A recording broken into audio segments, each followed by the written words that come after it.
Bapa di sorga, di dalam berkat nama Yesus oleh pertolongan Allah Roh Kudus, kami datang kepadamu bersyukur oleh karena kasih dan kemurahan Tuhan yang selalu baru setiap hari.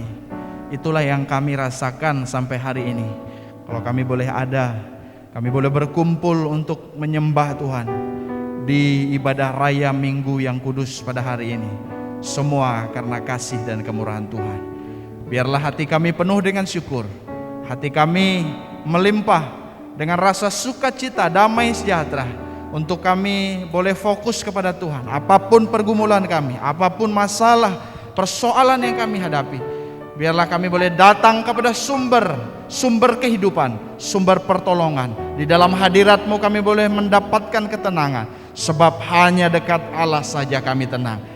Daripadanya lah keselamatan kami. Hanya Tuhanlah gunung batu kami, kota benteng kami. Kami tidak akan goyah selama-lamanya. Inilah keyakinan iman kami. Bersama dengan Tuhan kami cakap menanggung segala perkara. Kami serahkan ibadah kami dari awal sampai akhir. Tuhan memberkati, Tuhan menyertai. Allah Roh Kudus melingkupi umat-Mu, menjamah pribadi lepas pribadi.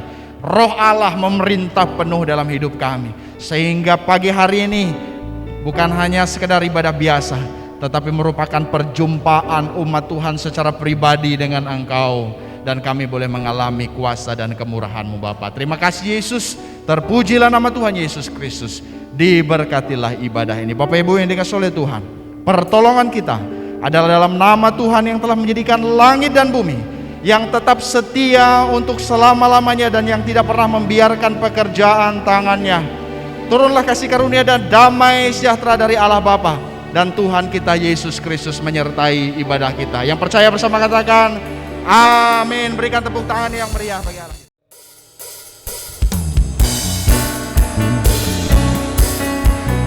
Jangan malu-malu Bapak Ibu, jika ingin menari, lompat-lompat untuk Tuhan kita.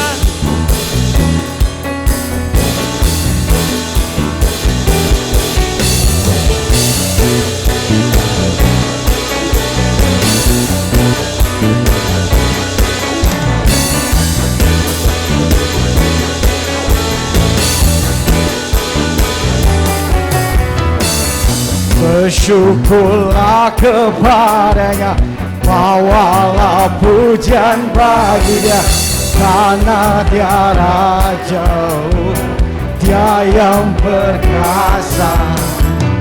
Tuhanlah kekuatanku, mazmur dan keselamatanku, Dia penolongku yang beri hidupku. Kau yang berjaya, seluruh semesta sujud menyembah. Akulah kebangkitanmu, mujizat telah terjadi.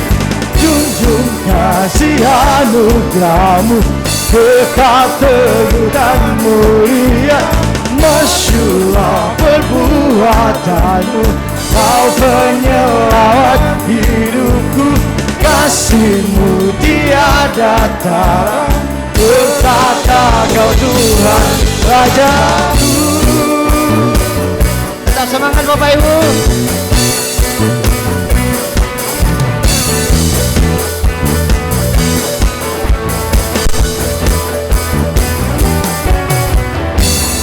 Bersyukurlah kepadanya, bawalah pujian bagi-Nya, karena Dia Raja, Dia yang berkuasa. Tuhanlah kekuatanku, mazmur dan keselamatanku, Dia penolongku yang hidupku. Kau yang berjaya, seluruh semesta sujud menyembah. Akulah kebangkitanmu, mukjizat telah terjadi. Ujung kasih anugerahmu kekal penuh dan mulia. Masyhur perbuatanmu, Kau penyelamat hidupku. Kasih-Mu tiada tara, berkata Kau Tuhan Rajaku. Tetap kita bertepuk tangan, amin.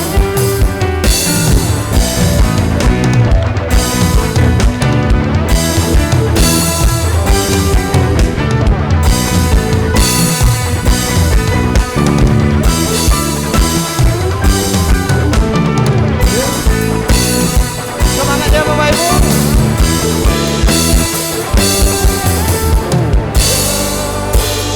Percaya seluruh semesta sujud menyembah. Sekali lagi katakan, Kau yang percaya seluruh semesta sujud menyembah. Agunglah kebangkitan-Mu, mujizat telah terjadi. Untuk kasih anugerah-Mu kekal penuh dan mulia. Masyhur perbuatanmu, Kau penyelamat hidupku. Kasih-Mu tiada tara, berkata Kau Tuhan Rajaku.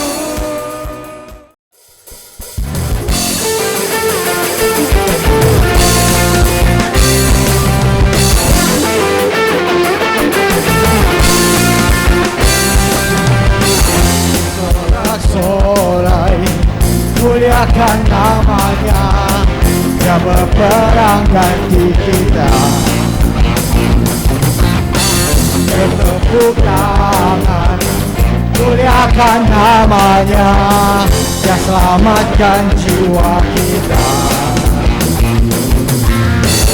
Satu-satunya penembus, kalahkan maut, bangkit dan hidup. Tuhan yang memberi kemenangan bersama kita, di dalam kita. Masuk dalam kemuliaannya, dan perlindungan dan pengharapan.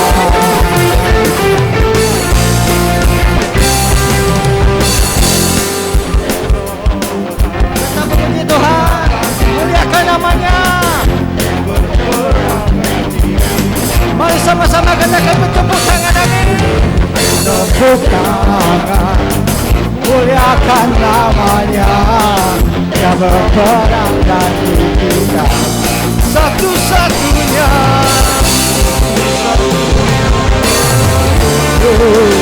kalahkan maut, bangkit dan hidup. Tuhanlah yang beri kemenangan bersama kita, di dalam kita. Masuk dalam kemuliaannya, yang perlindungan dan pengharapan. Tuhanlah yang beri kemenangan bersama kita, di dalam kita. Masuk dalam kemuliaannya, yang perlindungan dan pengharapan. Yang perlindungan dan pengharapan. Yang perlindungan dan pengharapan.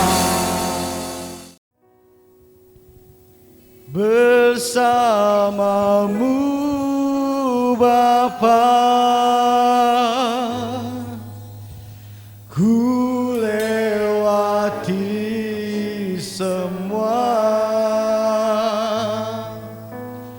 Berkenanlah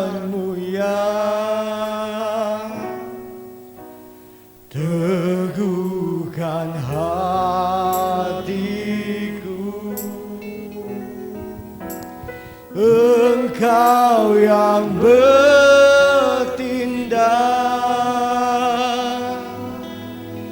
memberi pertolongan,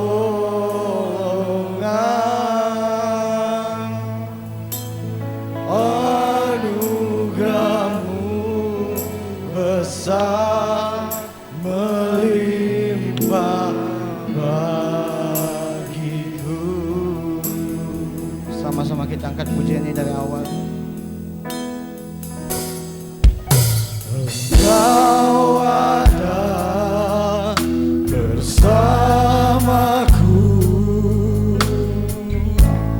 di setiap musim hidupku.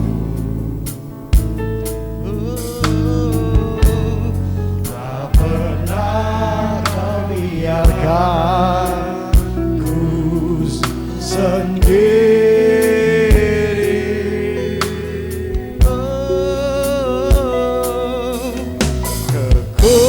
Kekuatan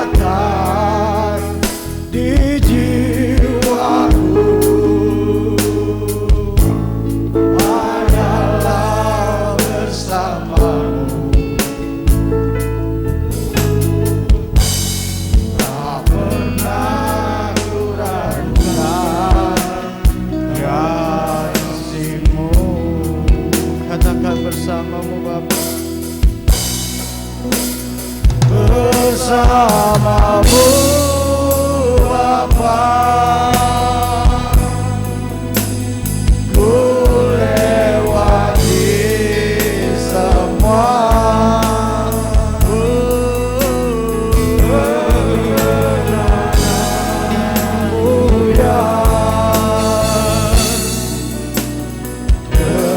Teguhkan hatiku.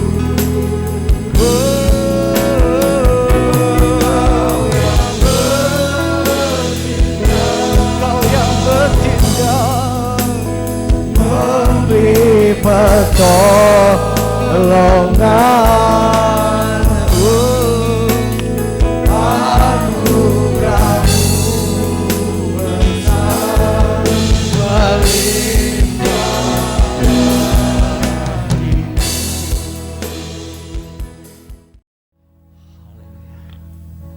Benar Bapa, sungguh besar anugerah-Mu. Karena anak-Mu yang Kau kasih, Kau rela berikan pada kami untuk menebus kami, membeli kami kembali menjadi anak-anak-Mu Tuhan. Terima kasih Bapa, kami ucap syukur pada pagi ini kami boleh berada di tempat ini. Kami boleh kembali disadarkan, sungguh Engkau begitu baik dan kami berharga di hadapan-Mu. Dan saat ini Bapa, kami mau dengarkan firman-Mu yang mengajari, menuntun kami melalui Roh Kudus-Mu, supaya makin hari kami makin dewasa di dalam Engkau Bapa. Terima kasih, dalam Tuhan kami Yesus Kristus kami siap. Haleluya, amin. Silakan duduk Bapak-bapak, Ibu-ibu yang kasih Tuhan dalam Kristus. Shalom. Baik, pada pagi ini kita akan belajar satu bagian firman Tuhan dengan judul Huios versus Teknon. Ini makhluk apa nih yang mau kita bicarakan pada pagi ini? Kalau kita sebagai orang timur, kalau kita bertemu dengan teman-teman lama, biasa kan pasti percakapan dimulai. Wah, anakmu sudah berapa? Kalau dibilang anak saya ada 3. Kalau kita kepo, kita mau tahu umur berapa. Kita mau tahu detail lagi kan? Tapi itu bahasa Indonesia. Tapi kalau di bahasa Yunani, itu setiap kata, khususnya untuk kata anak, itu begitu spesifik. Jadi kata teknon dan huios itu kata untuk anak dalam bahasa Yunani. Jadi dalam bahasa Yunani ada 3 jenis, ada 4 kata untuk menggambarkan seorang anak. Kalau seorang anak masih bayi baru lahir itu disebut dengan nepios. Dan tapi kalau dia sudah balita itu disebut dengan paidion. Nah pada saat dia remaja sebelum akil balik disebut dengan teknon. Tetapi kalau dia sudah dewasa itu disebut dengan huios. Jadi pagi ini judulnya adalah tentang huios dan teknon, adalah anak yang sudah dewasa atau anak yang belum akil balik atau yang masih kekanak-kanakan. Dan kalau kita lihat dari gambar ini kita bisa lihat sepintas, ini ada satu gambar seorang ayah yang menangis dengan bercucuran air mata, memegang seorang anak yang kurus kering, baju compang-camping, juga menangis, dan satu anak lagi yang sebelahnya lagi berpangku tangan dengan wajah cemberut dan marah. Nah, itu adalah gambaran. Kalau kita lihat sepintas, Anda pasti tahu bahwa ini cerita tentang apa kan? Itu adalah bercerita tentang anak yang terhilang, yang kita buka dalam Lukas pasal 15 ayat 11 sampai 32. Kita tahu di Lukas pasal 11 dari ayat 1 sampai ayat 10 dan sampai 11 sampai ayat 32, Tuhan Yesus memberikan satu pengajaran karena meresponi bagaimana para ahli Taurat dan orang Farisi menegur murid-murid Tuhan atau menegur Tuhan Yesus. Katanya, Tuhan kok makan bareng dengan pemungut cukai dan juga orang-orang berdosa. Dan Tuhan memberikan perumpamaan ini. Sehingga kita lihat perumpamaan ini dari pasal 15 ayat 1, itu terjadi eskalasi peningkatan sampai pada ini. Kita lihat waktu pasal 1 itu bercerita tentang gembala yang menemukan seekor domba yang terhilang dari 100. Jadi perbandingan presentasi peningkatannya dari 1 atau dari 100 di antara 100. Selanjutnya tentang seorang wanita atau ibu atau perempuan yang kehilangan dirhamnya, dari 10 kehilangan 1 dicari kembali, dari 1 perbandingan menjadi 10. Nah, puncaknya di sini dari seorang anak terjadi perbandingan 1:1, yaitu anak yang dewasa dan anak yang masih anak-anak. Nah, itu kita lihat Tuhan selalu menyusunnya dalam susunan yang begitu apik. Dan selalu Tuhan memberikan pengajaran ini, maknanya adalah bagaimana Tuhan selalu memposisikan pengajarannya. Sisi hukum kasih karunia selalu berpadanan dengan hukum Taurat. Sehingga di situ memberikan penggambaran dan supaya kita bisa memahami kebenaran yang Tuhan kehendaki pada saat ini. Maka untuk itu mari kita buka dalam Lukas pasal 15 ayat 1, kita baca bersama ya. Berurut kita akan bahas bersama. Ayat 11 dikatakan, Yesus berkata lagi, ada seorang anak mempunyai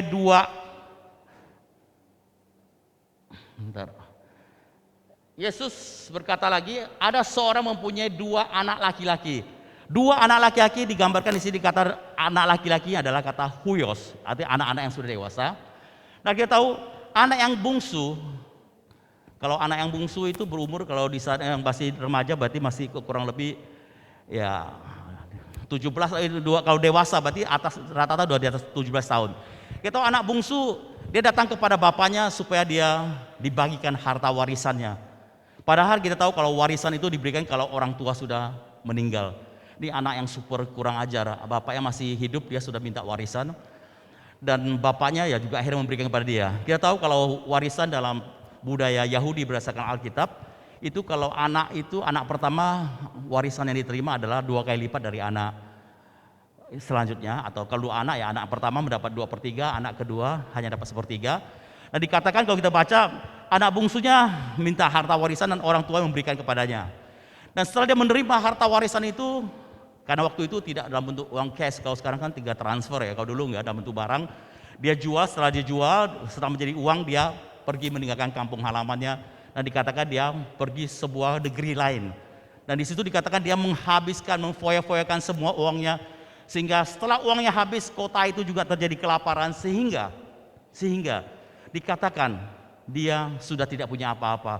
Dan kalau kita baca cerita itu, kalau kita lihat bagaimana akhirnya dia harus datang bekerja kepada seorang yang memelihara babi. Ini adalah satu penghinaan atau satu kejatuhan yang betul-betul melarat sekali bagi seorang Yahudi. Karena orang Yahudi mereka tidak pernah memelihara babi, mereka tidak boleh menyentuh babi, mereka tidak makan babi. Itu orang Yahudi. Tapi sekarang mereka, seorang putra Yahudi harus bekerja dengan bangsa asing, dan dikatakan dia harus memelihara, menjaga, merawat babi. Dan saking laparnya makanan babi itu, dia juga ingin makan makanan babi itu, tetapi katakan tidak ada orang memberikan kepada dia. Kita bayangkan dari seorang anak orang kaya sekarang jatuh sampai miskin semiskin-miskinnya. Nah, kita tahu ayat berikutnya kita lihat di ayat 16 kita baca. Lalu ia ingin mengisi perutnya dengan ampas yang menjadi makanan babi, tapi tidak seorang pun yang memberikan kepadanya. Lalu ia menyadari keadaannya. Jadi penting seseorang kalau untuk dalam hidup ini sampai pada tahap kalau ia menyadari keadaannya.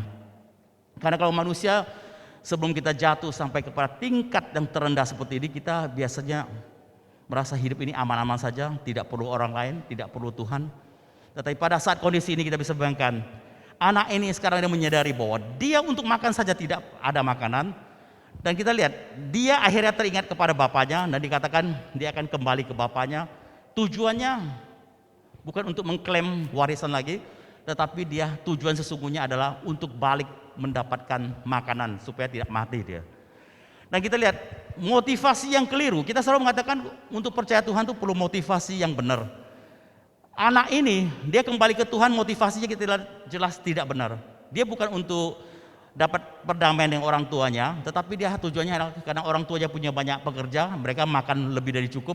Alangkah baiknya kalau saya pulang kerja dengan orang tua saya. Jadi tujuannya adalah karena perut lapar, dia kembali kepada Bapa. Nah, kita tahu bagaimana pada saat dia pulang. Dikatakan, kita baca Lukas pasal 19 ayat 18 katakan, aku akan bangkit dan pergi kepada Bapakku dan berkata kepadanya, Bapa, aku telah berdosa terhadap dosa surga dan terhadap Bapa. Aku tidak layak lagi disebut anak Bapa, jadikan aku sebagai salah seorang upahan Bapa. Maka bangkitlah dan ia pergi kepada bapaknya. Ketika ia masih jauh, ayahnya telah melihatnya, lalu tergerak hatinya oleh belas kasihan. Ayahnya itu berlari mendapatkan dia, lalu merangkul dan mencium dia. Kita tahu pada saat dia datang kepada Bapa, dia belum sempat membuat pengakuan dosa yang detil, belum sempat minta pengampunan bagaimana, tapi bapaknya langsung merangkul dia, mencium dia, dan berikan pengampunan yang tak terbatas. Kita tahu di tradisi Yahudi, seorang anak yang durhaka seperti ini yang meminta warisan sebelum orang tuanya meninggal dan menghabiskan hartanya, di dalam hukum Yahudi dalam Ulangan pasal 21 di situ katakan, anak tersebut kalau orang tuanya punya hak untuk membawa anak itu ke pintu gerbang kota supaya dia dihukum mati, dilempar dengan batu sampai mati oleh seluruh penduduk kota itu. Sebagai contoh bahwa anak yang tak berbakti ini jangan ada lagi di tengah bangsa itu. Tetapi yang terjadi apa? Orang tua ini, bapak ini bukan menghukum anaknya yang seharusnya kalau sudah tradisi, pasti orang sudah tahu, oh anaknya udah pulang nih, mereka udah siap-siap nih, kapan kita akan merajam anak itu sampai mati. Tetapi orang tuanya justru cepat-cepat buru-buru berlari untuk mendapatkan anaknya. Supaya apa? Jangan sampai anaknya berbalik, tidak kembali. Dan kalau itu sampai orang kota itu tahu, bisa saja dia dirajam sampai mati. Dan orang tuanya, bapaknya dengan gesit seorang bapak yang harus berlari menjemput anak, itu menggambarkan hati seorang bapak kepada anaknya. Dan kalau kita baca perumpamaan ini, kita terus kata, kurang ajar sekali anak itu. Dan kalau kita berkata, aku sih tidak seperti itu. Tapi kalau kita perhatikan lanjut, sebenarnya gambaran tentang anak yang durhaka atau yang terhilang ini tidak jauh berbeda dengan kita hari-hari ini sebagai orang percaya. Kita mau lihat semua masuk ke sana, kita lihat dalam Lukas pasal 15 ayat 44 dikatakan, sebab anakku Huios ini telah mati dan menjadi hidup kembali, ia telah hilang dan didapat kembali, maka mulailah mereka bersukaria. Ia telah mati dan dia hidup kembali.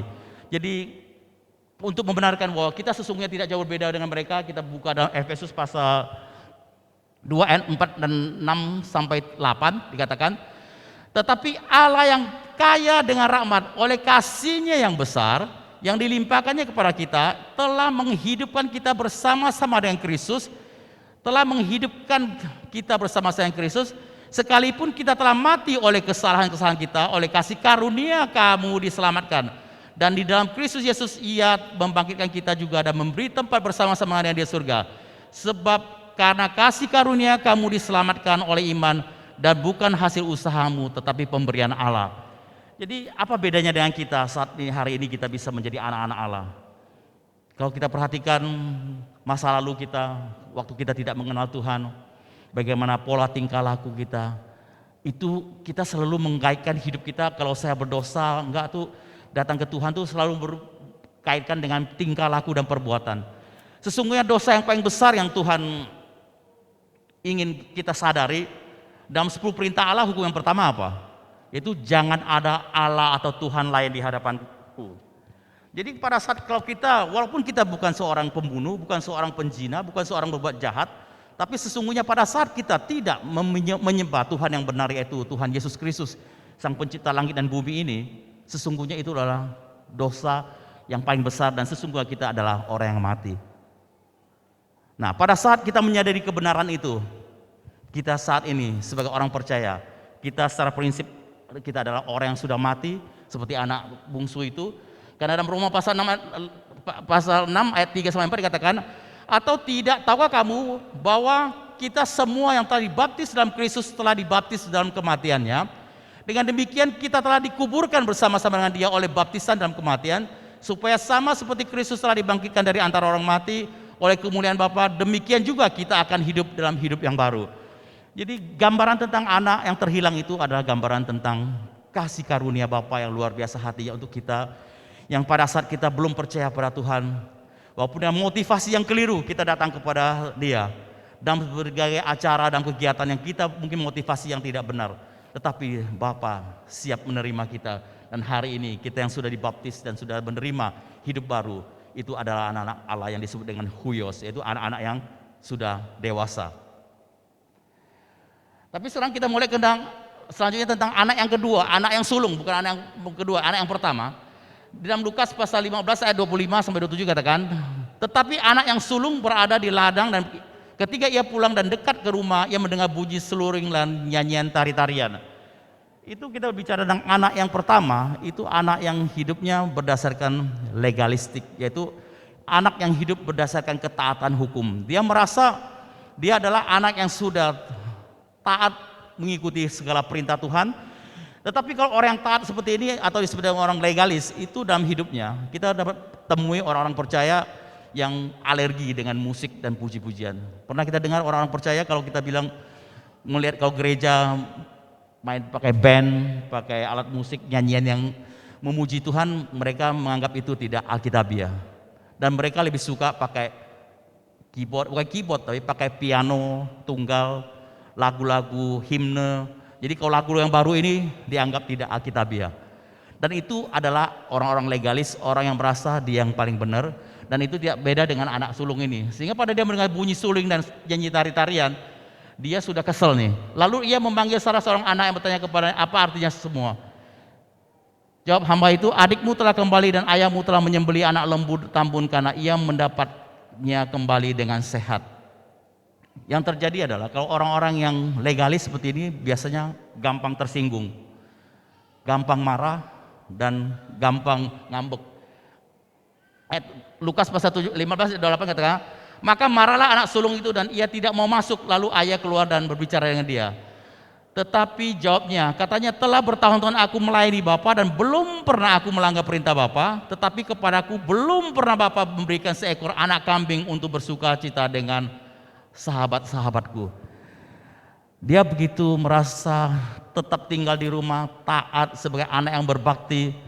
Tetapi mental dia, walaupun anak sulung, dia mempunyai mental seorang hamba, seorang yang belum dewasa. Kenapa? Karena mengatakan, aku belum pernah melanggar perintah Tuhan Bapa, dan Bapa belum pernah memberikan seekor anak kambing bagiku. Dia membandingkan bagaimana bapaknya memberikan kepada anak yang terhilang pulang lembu tambun, sedangkan dia untuk dapat seekor kambing aja, yang anak kambingnya tidak pernah diberikan oleh bapaknya. Dan ini menggambarkan seorang anak yang hidup dengan mental hamba. Itu tidak jauh berbeda dengan peristiwa bagaimana itu adalah cara seorang yang sebenarnya sedang diperdaya oleh sang kuasa jahat. Kita tahu, satu sisi sebagai anak yang terhilang, yang anak bungsu, dia mempunyai gambaran bagaimana Bapa yang begitu mengasihi dia.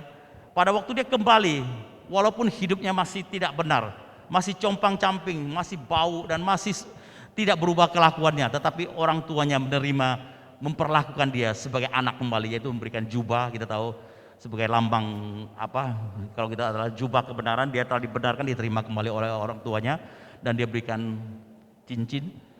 Kalau zaman dahulu itu cincin itu bukan cincin batu permata sekarang, tapi cincin yang ada segelnya. Jadi kalau dia ke pasar kemana, kalau dia belanja, dia tinggal capkan di cincinnya itu, belanja itu sah, dia beli dan tinggal tagihan ke rumah. Jadi itu adalah seperti alat bayar sebagai anak. Dan dia diberikan sandal, karena sandal masa itu waktu dia pulang pasti dia sudah telanjang kaki, dan para hamba tidak punya sandal, tidak punya sepatu, hanya anak-anak dalam satu keluarga itulah yang diberikan sandal. Dan itu diterima kembali, walaupun sesungguhnya dia belum berubah. Tapi kalau kita manusia di dunia ini, kita baru mau menerima seorang untuk diterima apa adanya, menjadi anak kembali. Kalau kita sudah melihat dia sudah berubah baik dan dia sudah berubah pola tingkah lakunya, baru kita terima kembali. Kalau pola Tuhan, pendekatannya lain. Pola Tuhan adalah Tuhan mencurahkan kasih karunia kepada kita, memberikan kasih-Nya kepada kita walaupun pada saat kita masih berdosa. Karena kita menyadari kebaikan dan menikmati kebenaran ini, baru pelan-pelan dari dalam kita akan berubah menjadi makin hari menjadi baik. Itulah kadang-kadang sering saya katakan, banyak pernah saya ajak teman-teman yang datang ke gereja, dia selalu menjawab, tunggu nanti hidup saya sudah agak lumayan, sudah agak baikan, kalau sudah agak bagus lah, kalau sekarang hidupku masih belum benar. Justru pada saat hidup belum benar, itulah perlu kita datang kepada Tuhan, ke gereja untuk mendengar firman Tuhan, untuk mengalami perubahan, menerima kasih Tuhan. Kalau kita sudah hebat, hidup kita sudah benar, buat apa datang ke gereja? Itu tidak dibutuhkan, karena orang sakit saja yang membutuhkan tabib. Nah, kita melihat berikutnya di sini. Anak yang sulung itu mempunyai mental seorang hamba, itu tidak beda jauh peristiwa ini seperti kejadian di pasal 3.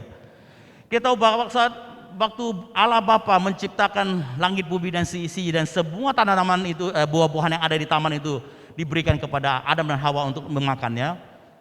Sang jahat datang kepada Hawa mengatakan, bukankah Tuhan melarang engkau memakan semua buah yang ada di taman ini? Firman dibalik. Dan kesannya di sini adalah untuk memberikan kesan bahwa Bapa itu adalah seorang yang pelit, seorang yang jahat. Sehingga semua yang tadi diciptakan di taman ini, bukankah tidak boleh kami makan? Padahal Tuhan mengatakan engkau boleh memakan semuanya dengan bebas.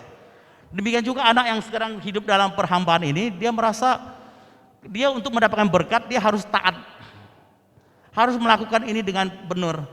Tetapi kalau dengan berdasarkan ketaatan dan perbuatan dia untuk mencapai kesempurnaan, selamanya tidak akan terjadi. Karena Tuhan katakan kalau kita mau sempurna di hadapan Tuhan melakukan hukum Tuhan, itu harus 100% benar. Tidak seperti kalau kita dalam sekolah ini, kalau kita punya 10 soal, kita salah satu saja betul 9, kita sudah bangga dapat A, sudah benar. Tapi kalau di hadapan Tuhan, Anda benar 9, salah 1, salah semua. Itu prinsip hukum Tuhan, dan itu tidak mungkin untuk membenarkan orang. Tapi untuk membuat orang hidup tertib bisa, tetapi tidak dari dalam, ya. Karena dalam hatinya bisa tetap memberontak, tapi dalam kehidupan dalam dunia ini dia bisa tertib. Kenapa firman Tuhan mengatakan bahwa hukum Taurat ini merangsang tubuh kita ini untuk melawan apa yang dikatakan tidak. Contoh sekarang seperti ini. Saya katakan sekarang ada seorang wanita atau gadis atau pria ganteng dari luar lagi menuju ke gereja kita. Sedang dalam pintu di belakang kita. Jangan Anda menoleh ke belakang untuk melihatnya. Ya, ada seorang gadis cantik dan seorang pria ganteng di belakang kita. Jangan Anda melihat ke belakang. Kalau dikatakan jangan melihat ke belakang, yang terjadi apa? Dalam hati kita terus pingin lihat nih, pingin terus. Dibilang jangan, makin bilang jangan, dan terus penasaran pengen lihat. Itulah hukum. Kalau kita bilang jangan, justru kita akan melakukannya. Itu prinsip itu tidak bisa dipungkiri. Nah, sekarang kita masuk ke selanjutnya dalam Lukas pasal 15 ayat 31 katakan, kata ayahnya kepada anak yang sulung, anakku. Di sini tidak pakai kata huios, tapi pakai kata teknon. Engkau selalu bersama-sama dengan aku, segala kepunyaanku adalah kepunyaanmu. Jadi di sini kita lihat, bapaknya harusnya kan anaknya tadi dengan 2 anak laki-laki, dua-duanya huios, dua-duanya anak dewasa. Tetapi di sini bapaknya memanggil anaknya yang sulung, bukan dipanggil sebagai dengan huios, tetapi bapaknya mengatakan, anakku, yaitu teknon, engkau selalu bersama-sama dengan aku dan segala kepunyaanku adalah kepunyaanmu. Jadi sini ada satu hal yang sangat teliti, detail di Alkitab. Kalau kita baca dalam Alkitab bahasa Indonesia, ya dua-duanya dipanggil anakku. Tapi kalau dalam bahasa Yunani, dia bukan memanggil dia dengan huios, tetapi dengan teknon. Artinya anaknya yang masih kekanak-kanakan. Jadi dipanggil anak sulung, justru anak sulung kekanak-kanakan. Anak yang bungsu justru dipanggil anak yang dewasa. Kenapa? Karena itulah Tuhan mau menggambarkan tentang 2 hukum. Tapi sebelumnya kita akan lanjut dulu. Pasal 32 dikatakan, ayat 32 dikatakan, kita patut bersukacita dan bergembira karena adikmu telah mati dan menjadi hidup kembali, ia telah hilang dan didapat kembali. Yaitu tadi bagaimana hukum kasih karunia yang seharusnya kita yang mati, tetapi Kristus mati bagi kita, menggantikan kita sekarang hari ini kita boleh hidup. Nah, penjelasan tentang huios dan teknon dapat kita lihat dalam Galatia pasal 4 ayat 1 sampai ayat 2 dikatakan, yang dimaksud ialah selama seorang ahli waris belum akil balik, masih teknon, ya, seorang ahli waris masih kekanak-kanakan, sedikitpun ia tidak berbeda dengan seorang hamba. Sungguh pun ia adalah Tuhan dari segala sesuatu. Maksudnya apa? Jadi seorang anak kalau dia masih pola pikirnya, walaupun secara usia dia sudah dewasa, tetapi kalau dia masih kekanak-kanakan, dia tidak jauh berbeda dengan seorang hamba. Atau perumpamaan yang begitu, kalau di budaya zaman itu, khususnya karena yang pemerintah adalah yaitu bangsa Romawi atau Romawi, mereka begini, biasanya mereka yang orang-orang berada, orang yang berkaya, mereka memberikan ada pengasuh, penuntun secara khusus untuk mendidik anak mereka dari kecil. Kalau sekarang kita lihat tuh babysitter, tapi babysitter itu lebih banyak memenuhi kebutuhan sehari anak-anak. Tetapi kalau di zaman itu tugasnya bukan hanya secara babysitter, tapi ada yang melatih secara khusus untuk olahraganya, pendidikannya, dan apa saja dia akan menjadi pendamping dari anak itu. Kalau selama dia masih teknon sampai kepada paidion, masih anak-anak, anak itu tidak jauh beda dengan hamba. Dalam arti kata dia tidak bisa menikmati, tidak bisa memanfaatkan semua barang yang ada, tapi harus melalui pengasuhnya tersebut. Dan dikatakan, tetapi ia berada di bawah perwalian dan pengawasan sampai pada saat yang telah ditentukan oleh bapaknya. Sampai pada saat dia mencapai umur dewasa, baru dia bisa mengambil alih atau menikmati warisannya atau kekayaan orang tuanya. Ada yang mencontohkan begini, misalnya ada seorang kaya punya mobil. Kalau dia masih anak-anak, kemana-mana dia harus ada supir yang mengantar, membawa. Dan dia tidak bisa membawa mobil tersebut. Kecuali sampai suatu hari dia sudah dewasa, dia baru bisa menikmati membawa mobil itu sendiri menjadi miliknya. Itulah gambaran tentang seorang teknon, yaitu seorang yang masih belum dewasa. Itu menggambarkan apa? Dalam Galatia pasal 4 ayat 5 dan 7 dikatakan, ia, yaitu Yesus Kristus, diutus untuk menebus mereka yang takluk kepada hukum Taurat, supaya kita diterima menjadi anak atau menjadi huios. Jadi kalau orang yang hidup masih dengan mental untuk berusaha membenarkan dirinya berdasarkan kebenarannya untuk takluk kepada hukum Taurat, itu adalah anak-anak teknon, anak-anak yang belum dewasa. Tapi kalau kita memahami penebusan Kristus Yesus yang telah mati menggantikan kita, dan dengan demikian kita diterima menjadi huios, anak-anak Allah. Dan ayat 6 dikatakan, dan karena kamu adalah anak huios, maka Allah telah menyuruh rohnya di dalam hati kita dan berseru, ya Aba, ya Bapa. Jadi kamu bukan lagi hamba, melainkan anak huios. Jika kamu anak atau huios, maka kamu adalah ahli waris oleh Allah. Jadi pada saat ini, setiap kita sebagai orang yang telah datang kepada Tuhan, walaupun kita sudah menerima Tuhan Yesus sebagai Tuhan dan Juru Selamat, kadang-kadang kita masih hidup di dalam mental seorang hamba, yaitu kita mencoba untuk melayakkan diri kita. Kita mencoba untuk hidup dengan benar, supaya kalau kita yakin kalau kita hidup sudah benar, kita baru bisa mendapat berkat. Sehingga dikatakan kita harus taat, harus melakukan ini dengan benar, dengan itu dengan benar, baru kita layak mendapat berkat. Sesungguhnya pola itu adalah pola seorang teknon. Pola yang benar adalah bahwa sesungguhnya pada saat kita menerima Kristus Yesus sebagai Tuhan dan Juru Selamat, kita telah sempurna di hadapan Tuhan di alam roh. Kita telah dibenarkan sekali untuk selama-lamanya. Jadi jangan ada lagi mengatakan, aku misalnya kalau kita minta kesempatan untuk melayani, nantilah yang lain saja, aku masih belum begitu benar, hidup aku masih belum begitu baik, masih belum sempurna. Dan itu adalah artinya Anda masih seorang teknon, masih seorang hamba, melihat bahwa diri Anda berdasarkan ketaatan Anda. Tapi yang sesungguhnya yang benar adalah kita mau lihat diri kita, bagaimana Kristus Yesus yang telah mati bagi kita sekali untuk selama-lamanya. Kita telah dibenarkan di alam roh, secara status kita telah benar. Dan dari status itu, dari hari ke hari, kalau kita berangkat dari status ini, kita baru bisa diubahkan makin hari makin baik, makin benar. Bukan kita berusaha untuk hidup benar, makin benar, baru menjadi seorang huios karena usaha kita sendiri. Tapi pendekatan Tuhan kita, Bapa kita adalah melalui pencurahan kasih-Nya kepada kita pada saat kita masih berdosa, pada saat kita masih tidak layak, pada saat kita masih tidak sempurna, Bapa mencurahkan kasih-Nya. Itu contohnya terjadi kepada kasih karunia kepada anak yang bungsu tersebut.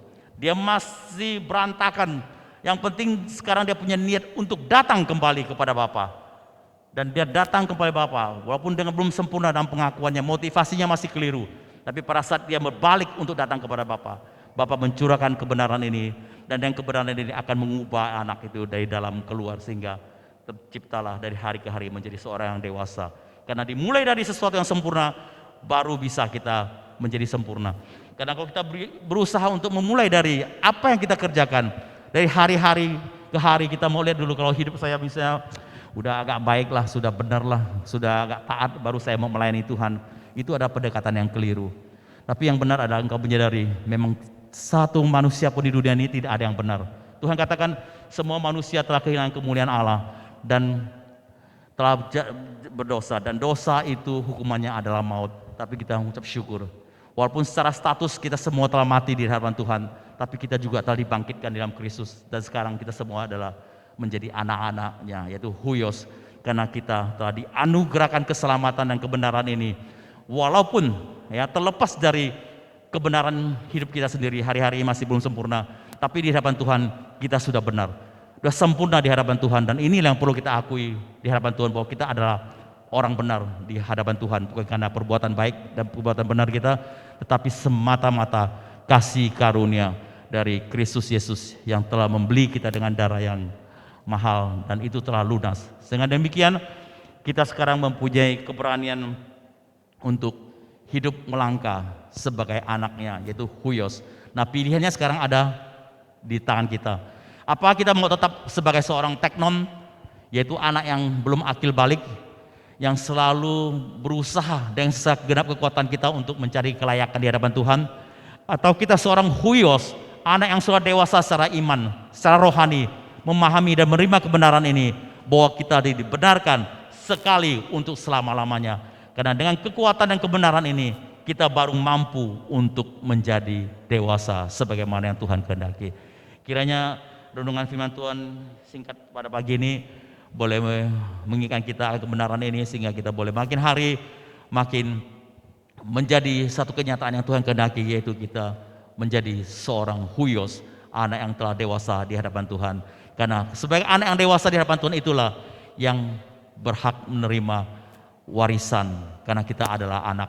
Dan warisan itu adalah apa? Yaitu segala sesuatu yang baik, segala sesuatu yang mulia, segala sesuatu yang sempurna yang turun dari atas, yaitu dari Bapa segala terang. Di dalamnya tidak ada perubahan dan pertukaran. Itulah Bapa kita yang telah diberikan kepada kita.